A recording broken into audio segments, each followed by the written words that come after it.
What's going on, people? Why people sometimes they don't get along with each other, especially like in the hierarchy position, like people, let's say different countries, let's say, an example, the ghettos. People grow up in a lower class, working class area. You know what I mean? Someone like me grew up in a working class area, like in the ghetto and stuff like that. Do you know, sometimes normal around the ghetto, people have the stereotypes. Like they stereotypes upper class or middle class or people that will normally live away from the ghetto. Do you know what I mean? Because in the ghetto, people speak certain language that have a certain code that they speak with. Even though if you grow up in a ghetto, there's a different ghettos that have a different codes. Yeah, that's why. So let's say sometimes if you meet somebody from different ghetto, right, from different area, from different working class area, and they start speaking to you with certain lingos and stuff like that, automatically your brain switch off from that person. Why? Because you start and you make an assumption about that person, right?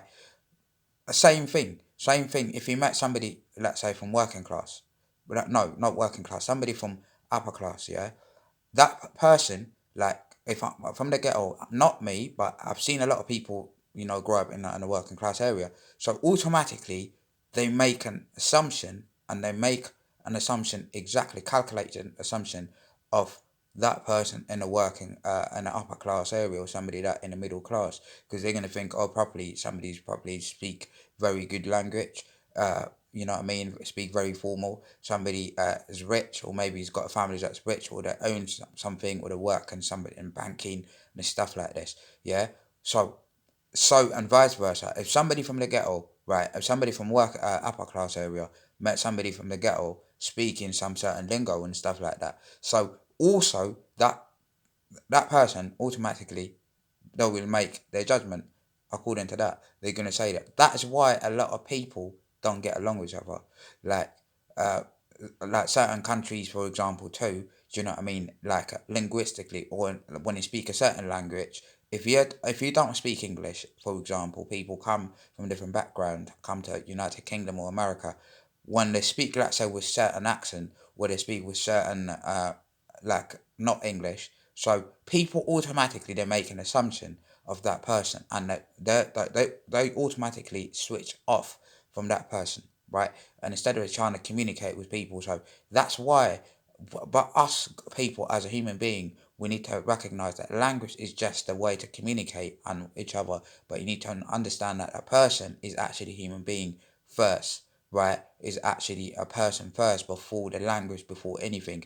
And that's why my explanation to this, guys, people, that's why a lot of people don't get along with each other, because we've been built in a wrong society. Society taught us to, I think, a certain way that is basically, if we perceive somebody from different country, or somebody that speak a certain language from the ghetto or posh or anything like that, we're gonna judge them, what stereotype them straight away.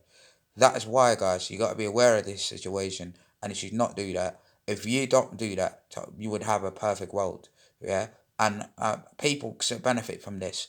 A lot of people benefit from these stereotypes, benefit from these kind of like, all right, you're speaking a certain language, or you're speaking a ghetto, you know what I mean, language, or a posh language, or anything like that. People benefit from this. What's the benefit? The benefit is that it's basically they'll put you on the social hierarchy, and the social hierarchy, that's governs and control the world, or control whatever group that you live in, whatever area that you live in, right? So based on that, people will make their judgment. Even if you go to a job interview, you can't be speaking like, "Oi, lad," or what's going on, bloke? I've been doing fine. I've been doing this and this, because automatically the job interviewer is gonna think, nah, he's not gonna have the job. So you're gonna have to speak very formal, calm it down, very calm, not nervous or anything, and do things. That is why a lot of people just, you know what, like, this is only just an interview. If you think about it, yeah, after the interview, I've seen a lot of people when they got the job, they actually outside, they don't speak like that. Not even a job interview, right? So, guys, I know I'm saying this because I want to break that barrier of the social hierarchy. I want to break that barrier of the system, or systematically, mentally enslaved. And you think about something that, all right, you may not think about it, but you have to think about one thing first. You're a human first before any language, before any ghettos, before anything. So when you perceive somebody, let's say you perceive as somebody from a posh area, right? I'm calling it posh because that's what you do call it, guys, right? So you perceive it differently and you start to behave differently all of a sudden. If you meet somebody from the ghetto, you do the same thing. Somebody from middle class area, you do the same thing. Somebody from a different country, you see all of a sudden, like you have a lot of different people, they'll start, you know what I mean, start to take position or corners. You know what I mean? From somebody that come from different area or doesn't speak the language, let's say like English or anything. So guys, you got to be aware of this situation and make sure you understand this is why people they don't get along with each other. If you understand all of that, I'm sure you'll have a very perfect world. Right? All right, guys. With that being said, peace and love, family.